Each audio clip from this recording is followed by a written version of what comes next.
Hello friends, good morning. তো আজকে আমি সকাল সকাল ভাবলাম পেঁপের পকোড়াটা বানিয়ে ফেলি। তো ভাবলাম তোমাদের সাথেও ভিডিওটা শেয়ার করে নিই। তার জন্য আমি পেঁপেটাকে ভালো করে গ্রেট করে নিলাম। পেঁপেটা ভালো করে গ্রেট করার পর আমি কুচানো পেঁয়াজ নিলাম, কুচানো লঙ্কা নিলাম আর কুচানো আদা নিলাম। তারপর আমি রাত্রে ভিজিয়ে রেখেছিলাম চাউলের গুঁড়ো, সেটাকে আমি ভালো করে পেস্ট করে নিলাম।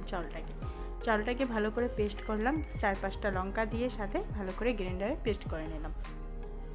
তারপর এখানে আমি নিয়ে নেব কুচানো পেঁয়াজ, কুচানো পেঁপে।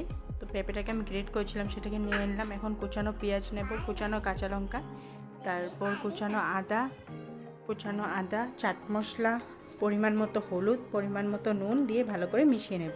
তারপর এক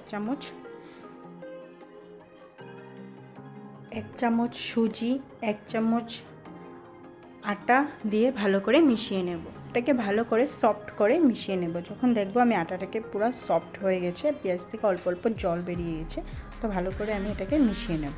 ভালো করে মিশানো হওয়ার পর আমি চাউলের গুঁড়ো পেস্টটা দিয়ে দেব। তো আমি চাউল বাটাটা রেখেছিলাম, সেটাকে দিয়ে আমি এখন ভালো করে মেখে নেব।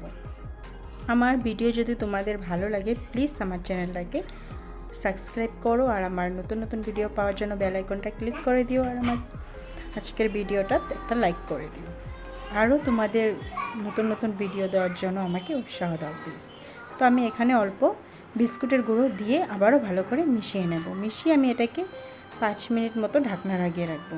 যখন দেখব হয়ে গেছে, এখন আমি গরম তেলে এগুলোকে মন্ড করে একটা একটা করে ভালো করে দিয়ে দেব। এখানে তেল বেশি লাগে না, কম তেলে ভাজা যায় এটাকে। এটা অনেক কম তেল খায়, তো আমি কম তেলে এখানে ভেজে নেব। ভালো করে এপিট ওপিট উল্টিয়ে লাল করে ভেজে নেব, তারপরে সার্ভ করো। দারুণ খেতে, সত্যি একবার প্লিজ বানিয়ে দেখো, তবেই বুঝতে পারবে কি দারুণ লাগে খেতে। তা আমার ভিডিও দেখার জন্য ধন্যবাদ তোমাদেরকে। আর আমার রেসিপিটা কেমন লাগলো প্লিজ কমেন্ট করে জানিয়ে দিও।